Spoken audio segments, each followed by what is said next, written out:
ગણિત એટલે શું? સૂત્રો અને સિદ્ધાંતો? મોટાભાગે તો એવું જ હોય છે, ખરું ને? પણ શું એને જીવંત બનાવી શકાય? આજે આપણે એક એવી જ પદ્ધતિની વાત કરવાના છીએ, પ્રકલ્પ પદ્ધતિ.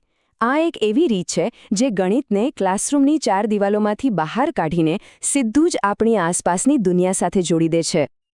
તો સવાલ એ છે કે આપણે ગણિતને વિદ્યાર્થીઓ માટે એક જીવતો જાગતો વિષય કેવી રીતે બનાવી શકીએ? મતલબ, પાઠ્યપુસ્તકના સૂત્રોને એમના જીવનનો હિસ્સો કેવી રીતે બનાવવો? મને લાગે છે કે આનો જવાબ શું શીખવવું એમાં નથી, પણ કેવી રીતે શીખવવું એમાં જ છુપાયેલો છે. ચાલો, તો જોઈ લઈએ કે આજે આપણે શું શું જાણવાના છીએ. સૌથી પહેલાં આ પ્રકલ્પ પદ્ધતિ શું છે એ સમજીશું. પછી એના સોપાનો અને લાક્ષણિકતાઓ જોઈશું. એના ફાયદા અને મર્યાદાઓ પર પણ નજર નાખીશું. અને છેલ્લે એક મસ્ત મજાના ઉદાહરણથી આખી વાત સ્પષ્ટ કરીશું. તો ચાલો શરૂઆત કરીએ આપણા પહેલા વિભાગથી, પ્રકલ્પ પદ્ધતિની ઓળખ. આખરે આ છે શું? જુઓ, આ એક બહુ જ સરસ વ્યાખ્યા છે. એ કહે છે કે શાળાની 4 દિવાલોની અંદર પણ કુદરતી વાતાવરણમાં કોઈ સમસ્યારૂપ કામ હાથ પર લેવામાં આવે એ જ પ્રકલ્પ છે. આનો સીધો સાધો મતલબ એ છે કે પ્રોજેક્ટ કોઈ હવામાંથી આવેલી કાલ્પનિક સમસ્યા નથી. ના, એ તો એકદમ રિયલ કામ છે જેને વિદ્યાર્થીઓ જાતે કુદરતી રીતે ઉકેલવાનો પ્રયાસ કરે છે. અને બસ આ જ વિચાર આખી પદ્ધતિનો પાયો છે. એટલે કે સાવ સરળ શબ્દોમાં કહીએ તો આ એક વિદ્યાર્થી કેન્દ્રિત પદ્ધતિ છે. અહીંયા શિક્ષક જ્ઞાન આપતા નથી, પણ વિદ્યાર્થીઓ કોઈ વાસ્તવિક સમસ્યા પર કામ કરીને જાતે જ જ્ઞાન મેળવે છે. સમજ્યા? એ લોકો ખાલી બેસીને સાંભળતા નથી, પણ એકદમ એક્ટિવ થઈને એક હેતુવાળા પ્રોજેક્ટ પર કામ કરે છે. અને આ પ્રોજેક્ટ એમના જીવન સાથે પણ જોડાયેલો હોય છે. બસ આ જ વાત તેને આટલી પાવરફુલ બનાવે છે. ઓકે, તો હવે આપણને ખબર પડી ગઈ કે આ પદ્ધતિ છે શું. પણ સવાલ એ છે કે એને ક્લાસરૂમમાં લાગુ કેવી રીતે કરાય? તો ચાલો હવે એના સોપાનો અને લાક્ષણિકતાઓ પર એક નજર કરીએ. આખી પ્રોસેસ છે ને એકદમ સ્ટેપ બાય સ્ટેપ છે. જુઓ, સૌથી પહેલાં શિક્ષક એક એવી પરિસ્થિતિ ઊભી કરે છે જેમાંથી પ્રોજેક્ટનો આઈડિયા આવે. પછી બીજું સ્ટેપ, વિદ્યાર્થીઓ પોતે જ પ્રોજેક્ટની પસંદગી કરે છે. ત્યાર પછી આવે છે પ્લાનિંગ, એટલે કે આયોજન. અને પછી એ પ્લાનનો અમલ. કામ પૂરું થાય એટલે એનું મૂલ્યાંકન થાય. અને છેલ્લે આખા પ્રોજેક્ટની વ્યવસ્થિત નોંધ તૈયાર કરવામાં આવે છે. એકદમ સિસ્ટમેટિક.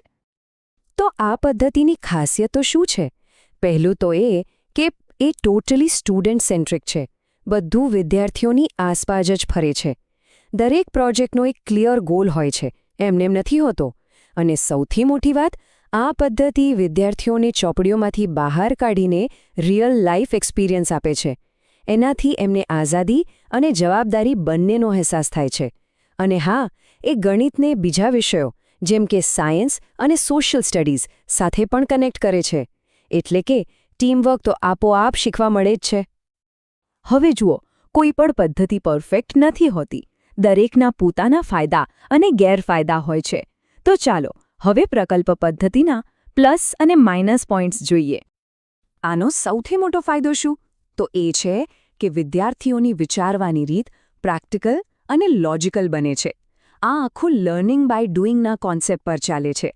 મતલબ, જાતે કરો અને શીખો. જ્યારે વિદ્યાર્થીઓ જાતે કંઈક કરે છે ને, ત્યારે એમનો કોન્ફિડન્સ જબરદસ્ત વધી જાય છે. એમને સમજાય છે કે ચોપડીનું જ્ઞાન રિયલ લાઈફમાં કેવી રીતે કામ આવે છે. અને સાથે મળીને કામ કરવાથી ટીમવર્ક જેવા સોશિયલ સ્કિલ્સ પણ ડેવલપ થાય છે. અને સૌથી બેસ્ટ વાત, આ રીતે શીખેલું જ્ઞાન ક્યારેય ભૂલાતું નથી, એકદમ પાક્કું થઈ જાય છે. પણ સામે કેટલાક પડકારો પણ છે. પહેલી વાત, આમાં સમય બહુ જાય છે. બીજું, જૂની પદ્ધતિઓ કરતાં થોડું ખર્ચાળ પણ હોઈ શકે છે. અને એ પણ હકીકત છે કે આનાથી તમે આખો સિલેબસ પૂરો ન કરી શકો. આ માટે શિક્ષકો પણ એકદમ સ્કિલ્ડ અને રિસોર્સફુલ હોવા જરૂરી છે. ઘણીવાર બધું એક લાઇનમાં અને સિસ્ટમથી શીખવવું અઘરું પડી જાય છે. અને હા, દરેક વિદ્યાર્થીનું કામ સરખી રીતે તપાસવું, એટલે કે મૂલ્યાંકન કરવું, એ પણ એક મોટો પડકાર છે. ચાલો, ગણિત થિયરીની વાતો થઈ ગઈ. હવે આ બધું પ્રેક્ટિકલમાં કેવું લાગે એ જોઈએ. શું કહો છો? ચાલો એક મસ્ત ઉદાહરણ લઈએ. તો ચાલો આપણે કલ્પના કરીએ કે સ્કૂલના છોકરા-છોકરીઓને એક પ્રોજેક્ટ મળ્યો છે. પ્રોજેક્ટ શું છે? સ્કૂલના ગ્રાઉન્ડમાં એક નાનકડો શાકભાજીનો બગીચો બનાવવાનો છે. એકદમ સિમ્પલ, પણ બહુ જ પાવરફુલ પ્રોજેક્ટ.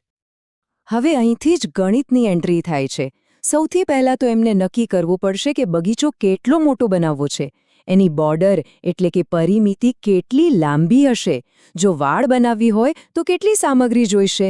આ બધા જ સવાલોના જવાબ શોધવા માટે એમને ભૂમિતિના કોન્સેપ્ટ જેવા કે ક્ષેત્રફળ અને પરિમિતિ વાપરવા જ પડશે. હવે આ ગણિત પુસ્તકમાં નથી, પ્રેક્ટિકલમાં છે. પછી આવે છે પૈસાની વાત, એટલે કે અંકગણિત. કયા બીજ કેટલા રૂપિયાના આવશે? માટી, ખાતર, બીજા સાધનો, આ બધાનો ખર્ચ કેટલો થશે? આ બધી જ ગણતરીઓ કરીને વિદ્યાર્થીઓ જાતે એક બજેટ બનાવશે. અને બજેટ બનાવવું એ તો કેટલી મોટી લાઈફ સ્કિલ છે, ખરું ને? અને હજી ગણિત પત્યું નથી. દરેક છોડને મોટા થવા માટે પૂરતી જગ્યા જોઈએ, બરાબર? તો આખી જગ્યામાં ટોટલ કેટલા છોડ વાવી શકાશે? આ જાણવા માટે એમને ગુણાકાર અને ભાગાકારનો ઉપયોગ કરવો જ પડશે. જુઓ કેવી રીતે ગણિત દરેક સ્ટેપમાં કામ લાગી રહ્યું છે. અને આજ આખી પદ્ધતિનો જાદુ છે. ગણિત હવે ખાલી ચોપડીના પાના પરના આંકડા નથી રહ્યું. એ તો હકીકતમાં કંઈક બનાવવા માટેનું, કંઈક સર્જન કરવા માટેનું એક ઓજાર બની ગયું છે. વિદ્યાર્થીઓને અહીંયા સમજાય છે કે સૂત્રો અને ગણતરીઓનો અસલી ઉપયોગ શું છે. રિયલ લાઈફ પ્રોબ્લેમ્સ સોલ્વ કરવાનો. તો છેલ્લે એક સવાલ મનમાં આવે છે કે આના જેવી પદ્ધતિઓ આપણા આવતીકાલના ગણિતના શિક્ષણને કઈ રીતે બદલી શકે છે? જરા વિચારો. જો ભણતર ફક્ત માહિતી આપવા પૂરતું ન રહે, પણ એક અનુભવ બને, એક શોધખોળની યાત્રા બને, તો શું આપણી આવનારી પેઢી ભવિષ્યના કોઈપણ પડકાર માટે વધુ સારી રીતે તૈયાર નહીં હોય? જરૂર વિચારવા જેવી વાત છે.